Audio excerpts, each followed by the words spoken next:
Okay. We're restarted. Hopefully this one is working in our favor. So sorry about that on the last one, y'all. Okay. Here's hoping this one does what we need it to do. Okay. So I'm gonna just start over a bit since I don't know where you had me or where y'all lost me. Okay, amazing. Okay. So what I was saying, well, first of all, giveaway. Let's talk about that. Giveaway is any of our products. I was also saying we totally forgot to add a mini course to our website, so that'll be on there and that is included. Yay, you guys are back and can hear me. Thank you for coming back. I know this is such a pain in the butt, but I so appreciate it. Okay. So I was basically telling a story about my client who often believes in the very specific strategy and often sees results from that or has seen results from that over the years. And so when she came to me, she was feeling she was feeling quite disillusioned by some of that. In the sense of like being used to kind of like always believing in the next thing in the next system and then always kind of disappointing her in some way. Which is what happens when we think that it's all about one specific strategy. You know what I mean? Like, of course, it's going to disappoint us in some way because we're like, this has to work. It has to work perfectly every time. And if it doesn't, something is wrong and I need to switch to the next, which is obviously maddening in so many ways. So, yay, and the computer calmed down. Maybe that's what we needed. It just needed a reset. But I think a lot of us do that. We think like, oh, I have to get really, really, really invested in the specifics and nail that. And if I do, then I will be granted success. And if this thing does not give me perfect success, I will need to find another thing. And it's just not how it works at all. And I think that's important to say. So what I was telling her is like, there are basically like two really crucial strategic elements that you need to know to create this success. And I was showing her how in like every strategy she's tried along the way, they've all been the same. It's not like, oh, well, this one contained one, but not the other. Or this one contained some of this one and not that one. No, like every strategy that has worked for her throughout the years has always had these two elements. And now they're going to sound really, really simple, but we're going to kind of do a deep dive into them because I think it's really important. So the first one, again, these are going to sound simple, but it's really important, is you need to know how to get people to your conversion event, whether that's a call, a webinar, a challenge, a live event, whatever. You need to know strategically that you can get people there. You can move people. You can get them on a call. You can get them to sign up for a webinar. Like you can help your people take action and you can generate traffic to go there, right? Almost literally any strategy involves that. Can you generate traffic to go take that next step with you, to go to the thing that's making them convert, right? It's kind of that simple. And then the next piece of that is once you get them there, can you convert them? So it's like the same thing. Can like whatever it is, it doesn't matter, on a call, on a webinar, in an event, at a live event, in a challenge, whatever, you have to know that you know how to speak to your people to convert them. And so what I was really showing her is like knowing your people well enough to get them to come to a thing and then knowing how to sell in a way that gets them to convert are the only strategic elements that you really, really need. And you can pick all different versions of what that might look like in your business. You might do it the same way every time. You might do it different ways every time. It kind of doesn't fucking matter as long as you know, I know my people well enough that I can get them to come to a thing. And once they're there, I know they buy. The entire beginning of my business and really up to this day almost, right, is like I figured out how to get people to calls, right? And then I knew how to convert those calls. And that is what has grown my entire business. Now, I obviously don't really do sales calls or anything like that, but it's kind of the same thing. Like, do I know how to get people to say, yes, I'm wanting to do that thing? So, we just did like an application for the podcast.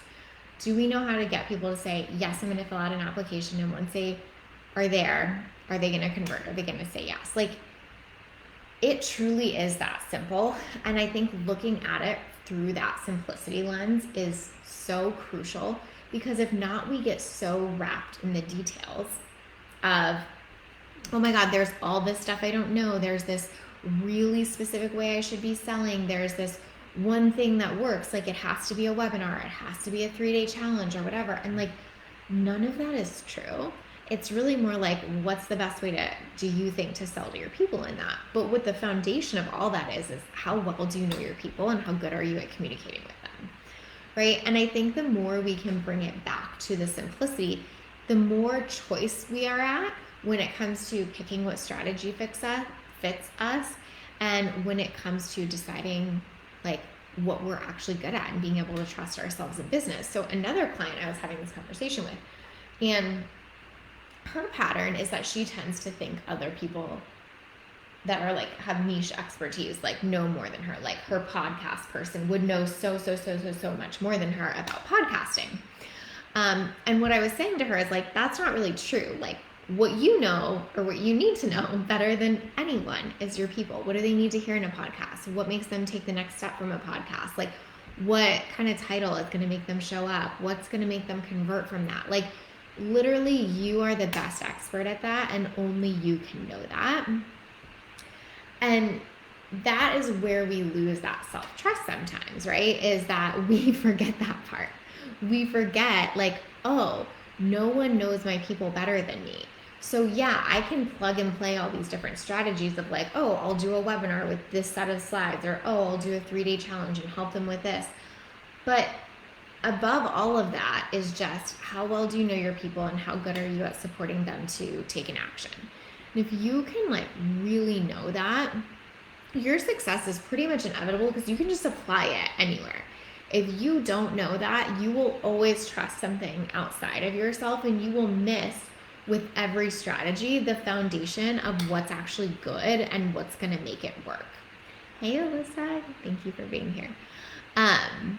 Is this making sense? Let me know what y'all think about this. But I think this is so important because I'll use myself as an example here too for like the Reels thing. So you guys know I've been a Reels queen, since probably like mid-October at this point. And it's not about like Reels as the strategy. It's about applying how well I know my clients to Reels, right? If I wasn't doing that, I wouldn't like Reels wouldn't be working. It's not like Reels just work. You know what I mean? It's like that strategy is specifically working because I know my people well enough to say, this is what they'd want to hear today. This is what they'd want to see. This is going to be useful to them. And it's not to say I get it right 100% of the time. Obviously, no one does, right? But it's to say, by and large, that is the actual strategy I'm using, is knowing my audience, knowing how to talk to them, and knowing what makes them move, and knowing what makes them take action, and knowing what they want. It's not knowing how to do a reel, or it's not even knowing how to hack the algorithm or whatever. Like the way to do that is to talk to your people, to know your people really well. And so if you're thinking about what's my next strategy or what's my next thing or what should I be doing, and you cannot say for sure, I know how to get my people to come to an event and I know how to get them to convert from that event, do nothing else. Like literally do nothing else. That's all you need to focus on. It doesn't even matter really what your event is at that point. I mean, obviously make one that aligns to your people, right? But at the end of the day, all that matters is you know them really well to put that into practice in terms of applying it to any strategy that you pick. I personally find this so empowering because it's what makes me not get too caught up in worrying about anything. Like I'm not like, oh my God, what if Reels go away tomorrow? Or what if Instagram goes away tomorrow? I'm like, I just figure out how to talk to my people and get, connect with them somewhere else. Or what if this type of strategy stops working? Like what if live streams stop working, or live streams aren't even a thing anymore, whatever. Okay, look, I would just talk to them in a different way. It's like you don't get too caught up on any one thing. You're like, I know I can adjust because my safety, my trust, my certainty is in how well I know my people, is in how well I know my audience, right? Yes, don't outsource your powers to any one platform or tool. Cannot agree more, Denise. Janet said, other than market research, how do you know your audience? I mean, honestly, working with them, right? Like, in whatever way that may be, right? Like at the beginning, I was just working with people for free and I learned as much as I possibly could through that. I've certainly done a ton of market research. I mean, I'm on one-on-one calls all the time, right? For someone else, it might be like that they're running group programs all the time, or that they're, building a course out and they're getting feedback on it or whatever. There's not like one specific way, but it's really through it being an interaction with your audience, through doing the work and really paying attention through that lens. I think so many people forget that serving your clients is the best market research you can do. Being really engaged with your people is always, always, always going to be the thing that supports your business the most, right? And if you're not doing that, if you're really disengaging, if you're really pulling back, if you're not going to those things and thinking through the lens of like, what do you need to hear today? How can I help? It is always going to be more difficult. And I feel like this is where people sometimes find this weird edge where they almost feel like serving their clients or running their programs gets in the way of their marketing. And what I always remind people is like, no, like that's the best thing you can possibly do, because your marketing is so fast when you serve your clients really well, because it's like, obviously this idea is coming forward, or obviously this needs to be the next thing to go in my reel. Like it feels so crystal clear, where when you're trying to engage so much in marketing that you're like disengaged with clients, your marketing is going to feel weird. It's not going to be landing. It's not going to be what you want it to be. And so I think just recognizing that all of this comes down to, do you know your people really well? Do you have really specific ways that you can help them make moves? And I think that this also comes down to the idea of not being so resistant to applying that to marketing. I think there are some people that know their people really well, and they're like, well, I know my people want whatever to make more money in business, but I don't want to just say it like that because I don't want them to think I'm promising that. And it becomes like this whole convoluted thing, instead of just being like, well, what my people want is to make more money in business. So yeah, I'm not going to say any untruths or lie, but I'm also going to just talk about what they want. I'm going to mention that, and I'm going to use that as potential in my marketing. And I'm going to share testimonials that have to do with those things, right? I think we can sometimes get so resistant to how simple it can be, or so resistant to speaking to what they actually want. Of course, with like truth and clarity, right? But I feel like people fight themselves on that so often, and then they're like, this strategy's not working or this thing's not working. It's like, you're just not really speaking to what your people truly want. You're not like simplifying it enough. You're not getting that clear. You're, really kind of making it 100 times more complicated than it needs to be. Denise said, one of my favorite tips is after every client session, writing down the top 3 things I coached on helps me come up with so many content topics. I love that, Denise. That's amazing. Shannon said, yes, releasing resistance to applying it to marketing. There's a weird veil between honesty and discovery or sessions versus marketing. But there is an I, of course, in me. Yeah, totally. I mean, listen, I think, I might say something a bit different in a coaching call than I would in like a reel, but I know I'm still talking to that same person. And I think that's really helpful. And especially I would say it different because in the coaching call, I'm probably trying to get them to do something else, versus like in the reel, I maybe want them to like, whatever, come to the webinar or sign up for my mini course or something like that, right? And so I think just obviously recognizing there are different things we want them to do at different times, but it really could not be easier in some ways. And I feel like anytime I see someone getting really, really stuck there, it's almost always because they're making it harder. They think it's way more about a very specific strategy that they're missing the point. It's like, can you get them to a conversion event? Can you convert them from there? Or they're thinking that they can't just say the thing. They have to say it so differently or in such a complex way, or they can't, say it's about whatever, making money, because they don't want to be so basic, or they don't want someone to think they're promising that or whatever. Like, it's just all of this stuff that kind of gets stuck in our head. But at the end of the day, like, strategy is so simple. Like, you could give me almost any strategy and I would be like, oh yeah, that's you getting them to take the next step for free. And then that's you converting them. That's it. Right. And when you can feel powerful in that is when like it's so easy for business to take off.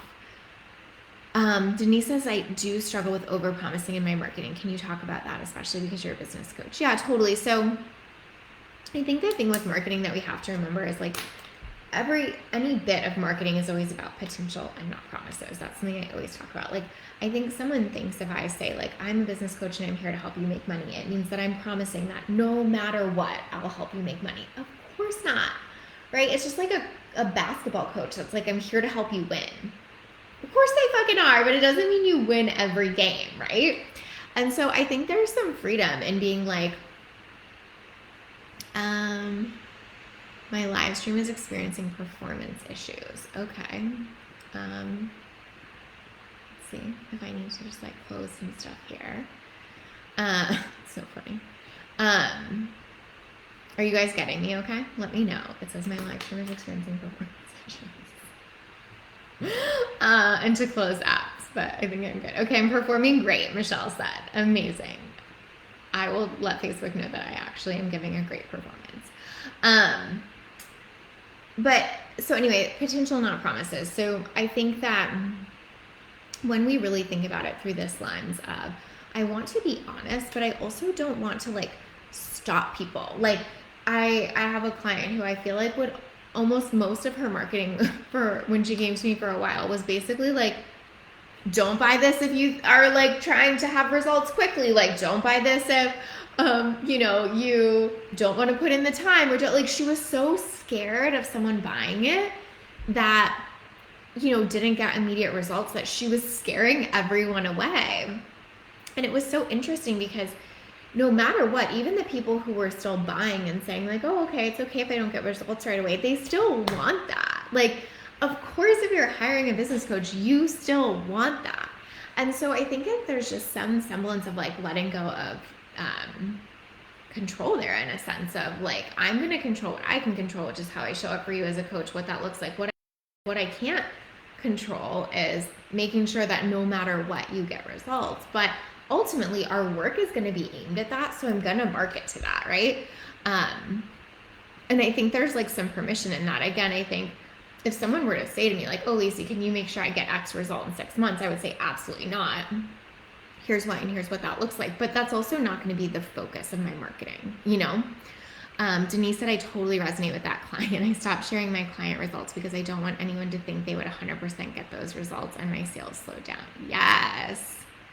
Now I'm having performance issues, but I'm back. Okay, good. So Denise, yeah, I think that's really helpful to see where it's like, you're so scared of the wrong person thinking like, oh, success is guaranteed, that it's like making you not market to any of the people that just want it. And I think nothing you do is going to take that away. Like ultimately, when I think about who my ideal client is, like I want a client who wants to make more money. I want a client who wants success. I want a client who's excited to go get that. So if I stop marketing to that, then I might get a bunch of clients that aren't that excited about that, right? And that are like, oh yeah, I don't really care, whatever. And like, that's fine. But there's also an element of like, I want someone who's excited to work on that together. I want someone who's ready to dive in like that. And so sometimes if you aren't willing to market to that, you're also going to find yourself maybe working with a client who's not as ideal either. And so that's really something to think about as well.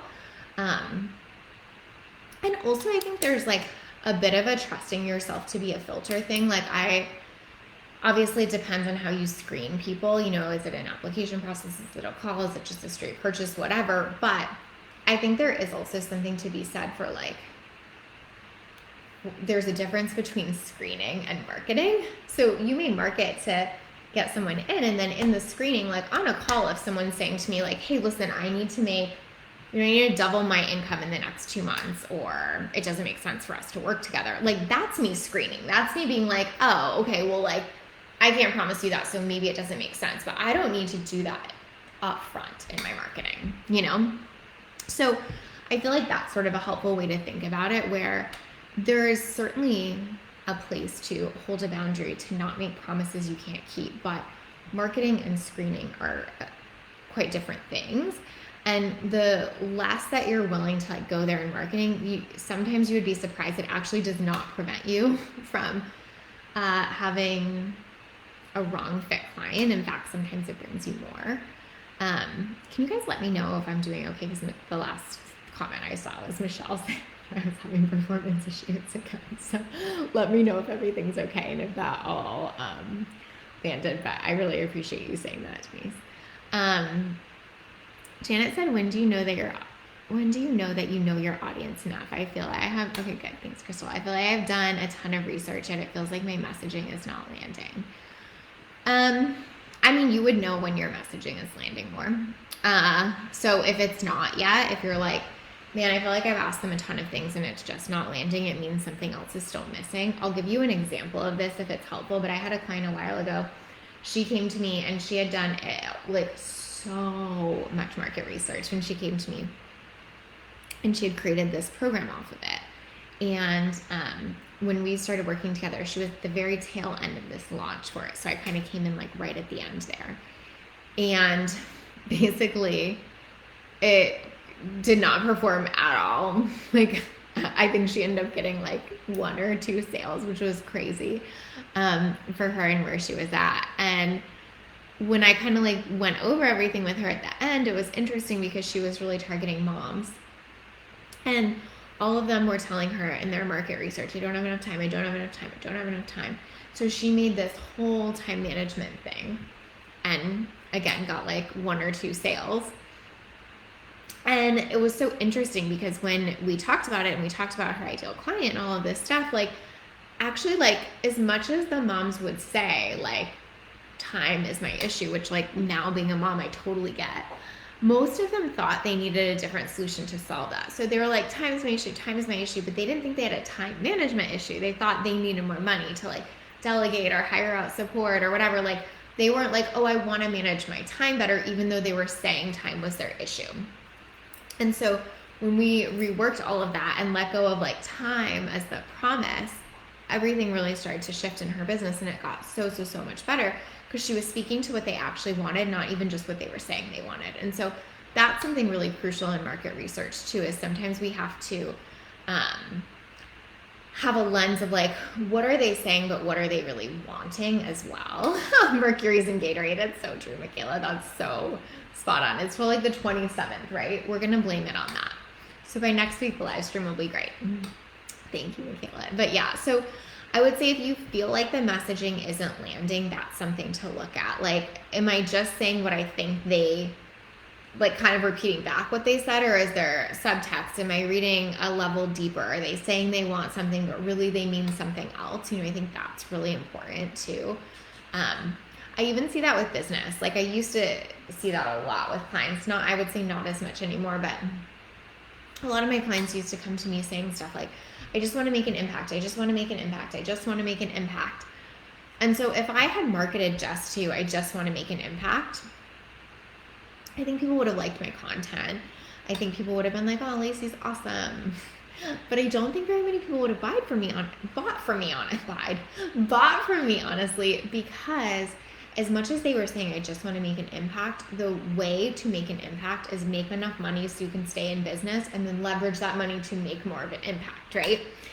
And so even with that, there's usually these kind of like basic things that we're sometimes not saying in our marketing because we're trying to say like what they're saying, which is like easier sometimes in business to be like, oh, I'm just here to make an impact, when really you want to be like, I want fucking money. Like most people won't just say that. You know what I mean? If there's like something kind of like uncomfortable about it and about admitting it. And so there's just a way that I would share there to say like, if it's not landing, if you're like, I absolutely am not getting my people to come to this thing, I would almost guarantee you it's because you're not talking about a result that they want enough to do that, right? So those were just some examples of that I hope are helpful. But I also just wanted to like give the reminder that sometimes what people say they want and sometimes what they actually want are different things. And so kind of understanding that nuance is helpful.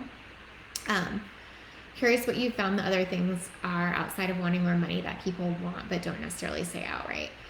So another client I can have as an example to that, Michelle, that it was like she was kind of marketing to mastering yourself.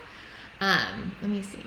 I'm going to see what y'all are saying. Super helpful. Good. Denise said so true. I had a client say over and over again she wanted to be more consistent in her marketing, but she really wanted to sell out her next offer and make more money. Bingo. Perfectly said, Denise. That's the perfect example. So Michelle, this other client, she was kind of more talking about like mastering yourself, mastering your emotions, all of this kind of stuff.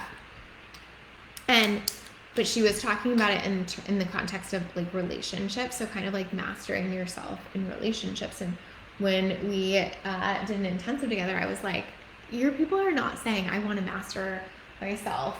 What they're really saying is like, I want to be really happy in my relationship, or I want to find a relationship, or, you know, I want a relationship where we don't have a ton of arguing, or where I feel certain and confident in it, or whatever. There was like different versions of this. I won't get into too many specifics to not, you know, give any more specifics to identify this person. But it was really like, so like light bulb moment for her, where she's like, oh my God, they just want like an easy, happy relationship. And I haven't said that ever. Almost, I've been talking all about like all this like self-mastery and stuff like that, but like they really just want like a really happy relationship, or they want to like find their next forever relationship or whatever. And so I think it's like that level of basic sometimes, where, you know, we're often talking about kind of like the path, you know, it's like be consistent in my marketing, or master my emotions more, or get really good at reels, or whatever. And most of it is a path to something really basic we want, you know, like a happy relationship, or, you know, success, or like whatever, in your case, like an amazing wardrobe, or something like, you know, to feel amazing in what we wear. Like most of it is basic as shit. You know, like we want to like look hot, be happy. It's like, what was that Marie Forleo thing that she used to do, like rich, hot, and happy, or something like that? Such great marketing. It's like that's what most of our brains want, even if we want to pretend we're like more complex than that. So I think it's just seeing it for that, because that's really what can help our people take action, because we're taking action primarily based on emotion, and our emotions are usually driven by wanting those really, really basic things. And I think that that's just helpful to see. And again, it's not so complicated that it's driven by all of these nuances of a strategy of like, well, a 3-day challenge has all of these nuances that this, or this. No, it's like you probably promised or gave them a result, not a promise. You probably marketed to a result that is really, really attractive to like the basic emotional side of their brain. And that's what made them want to take action, you know? So it's not like it always has to be money at all, but obviously that's one of the basic desires we have, right? And when we acknowledge those, I think it gets a lot easier in terms of marketing, but also just in terms of knowing our people, I think. You know, it's like, it's not all that complicated to be like, oh yeah, they just want to feel this way. If I could talk to that more, help them with that more, things would get a lot easier. So I hope that's useful. Okay, good. The level of basic, love it. Because I feel like that this is where we take our power back, right? This is where we really see, like something I say all the time, I feel like I need to make a piece of content on this too, is like, I have an MBA and I have a master's in mental health counseling. And between those two, hands down, bar none, a master's in mental health counseling is why I'm a good marketer. It is not at all, because I got an MBA. I know some stuff about business, and I really liked like many parts of getting an MBA, but that is for fucking sure not why I'm great at marketing. And so the point is, knowing people is what makes you great at marketing. It's not knowing all of these strategic pieces. It's really nothing more than I know how to get them to come to an event. I know how to get them to convert from there. That's it. I'm sure we could do a whole nother live stream on like what makes people come to an event, what makes them convert from there. So that might be a whole other thing. But I really, if you want that, let me know. I really just wanted to go basic on this, because I think when we can see things through this lens, nothing feels like a secret someone is hiding from us. So even go look at people you're looking up to in marketing right now. Go watch them, and you're going to be like, oh, yeah, so she just tries to get us to come to this thing, and then she's just really good at converting from there. How does she do that? What does she say? What makes her really compelling? Oh, she storytells a lot. Interesting. She gets people to come to her event because she's a really great storyteller. And on her event, she always talks about her client results and people convert. Like, you can literally watch this play out. And you will feel so different and so much more empowered around it because it won't feel like anyone's hiding a secret from you. It won't feel like there's a strategy you don't know or the thing they're doing that you're not doing. It's just going to be so obvious. Deborah said, yes, I was going to get my MBA, but then decided to go into business psychology instead. I love that. So cool. Yeah, if I had to pick, that's the one I would pick for sure. So anyway, that is kind of my challenge to you this week. I would really challenge you to go out and do that. Like, go look at people and go see, oh yeah, they're always doing these two elements. They're doing it in this way. This seems to be how they get their people to move. Fascinating. This just all stops being a secret. So I hope that's helpful. I know for my client, that was like really a game changer to kind of just see the pattern there and land that. So I hope the same is true here. Yeah, we can do a whole other one where we go even more into some of the specifics around this. But if you know these basics, you almost don't even have to get that much more specific because this is kind of enough. So I hope that helps. Thank you guys for sticking with me through the tech stuff. I will try again to figure this out for next week, but we're just going to blame Mercury as we do. And we're going to be back better than ever. So thank y'all for sticking with me today. Remember, any comment, you're entered a chance to win any product. And I appreciate y'all. And I hope y'all have a beautiful week. Bye, guys.